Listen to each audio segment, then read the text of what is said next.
dalam nama Bapa dan Putra dan Roh Kudus. Amin. Allah yang Maha Kuasa dan Kekal, Engkau mengatur segala yang ada di langit dan di bumi. Dengarkanlah dengan rela permohonan-permohonan umat-Mu, dan berilah damai-Mu bagi kami pada zaman ini, dengan pengantaraan Tuhan kami Yesus Kristus Putra-Mu, yang hidup dan berkuasa bersama Dikau dalam persatuan dengan Roh Kudus, Allah sepanjang segala masa. Amin.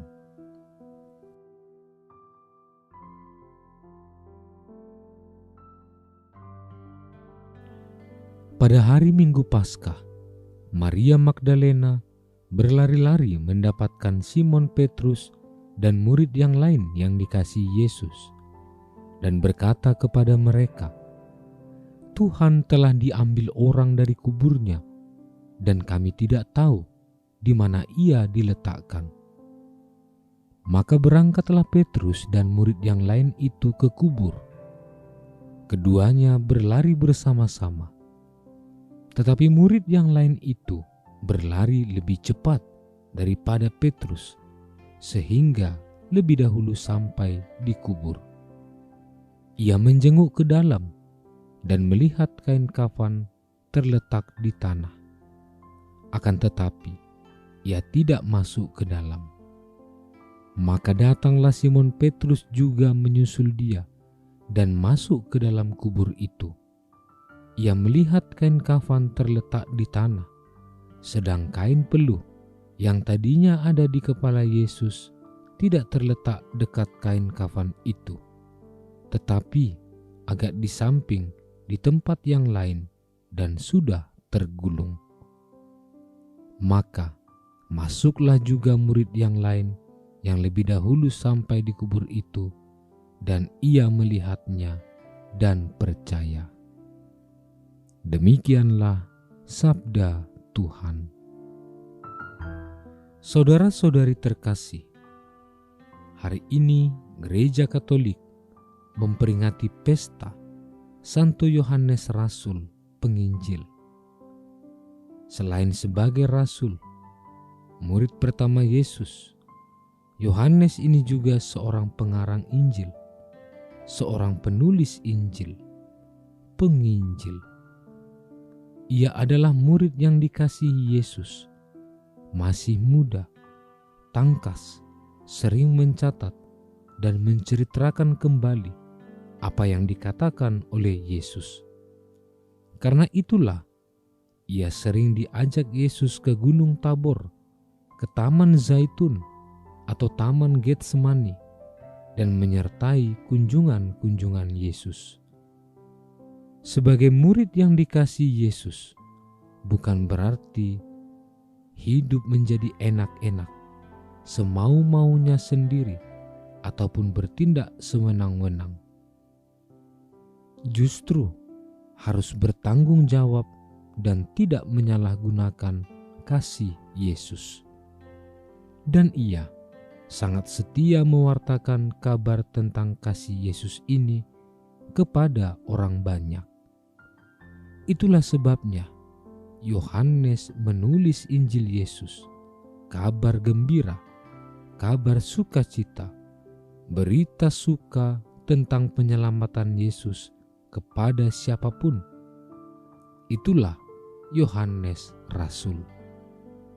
Yohanes sebagai Rasul Yesus yang termuda, sering bersaing dan berbeda pendapat dengan Simon Petrus, Rasul tertua yang keras kepala, keras hati.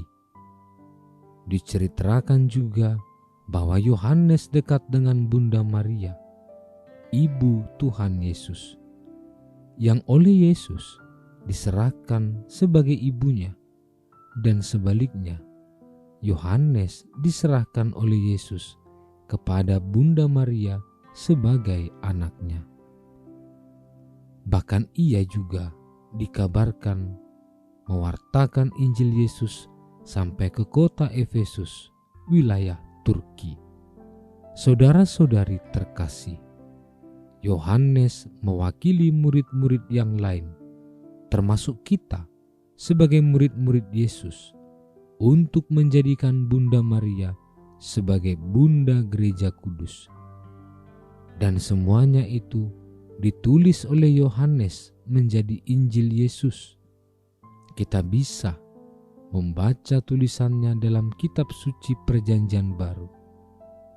Yohanes menulis dalam suratnya yang pertama, "Dan semuanya ini kami tuliskan kepadamu, supaya sukacita kami menjadi sempurna." Inilah suatu sikap yang sangat peduli kepada sesama, agar siapapun juga menerima keselamatan dari Yesus berkat sengsara, wafat, serta kebangkitan dan kenaikan Yesus ke surga. Setelah kebangkitan Tuhan Yesus, Rasul Yohanes bersama rasul-rasul yang lain mewartakan Injil Yesus, berita sukacita, kabar gembira tentang kebangkitan Yesus. Menurut cerita tradisional, Yohanes selanjutnya masih terus berkarya mewartakan Injil bersama dengan Bunda Maria, Ibu Yesus. Sabda pengajaran Yesus dipegang dan dipertahankan. Lahirlah 1 Injil, 3 surat, dan kitab Wahyu. Banyak merenungkan tentang arti kasih dari sisi iman akan Allah yang konkret, nyata, tampak jelas dalam penderitaan dan salib Yesus selama hidup di dunia ini.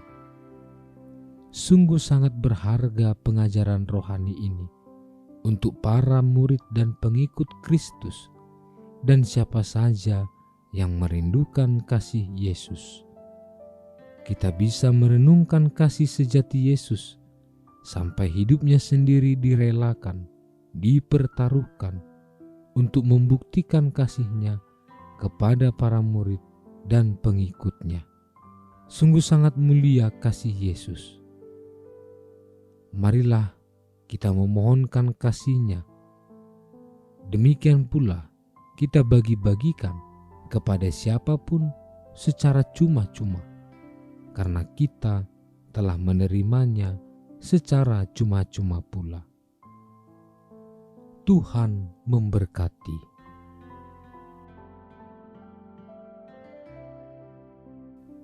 Allah Bapa kami, Engkaulah sumber hidup kekal.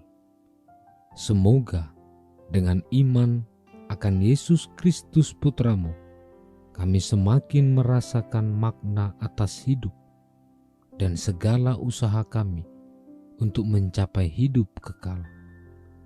Perbaharuilah hidup kami yang penuh dengan dosa dan kesalahan ini, agar menjadi kudus ya Bapa. Kami mohonkan doa ini kepadamu dengan pengantaraan Yesus Kristus Putramu, Tuhan kami. Amin. Allah Tritunggal Maha Kudus, Bapa, Putra, dan Roh Kudus. Engkaulah Allah Esa yang Maha Kuasa dan Maha Rahim. Kami puji dan muliakan Dikau. Di tahun komunitas basis ini, dengan sepenuh hati, kami mengagungkan Dikau, karena Engkaulah sumber, dasar, dan model sempurna kesatuan kami dengan Dikau, sesama dan alam ciptaan. Kami mohon, anugerahilah kami Roh Kudus-Mu, agar kami mampu membangun persaudaraan dan persekutuan sejati di dalam keluarga, komunitas-komunitas, dan seluruh gereja.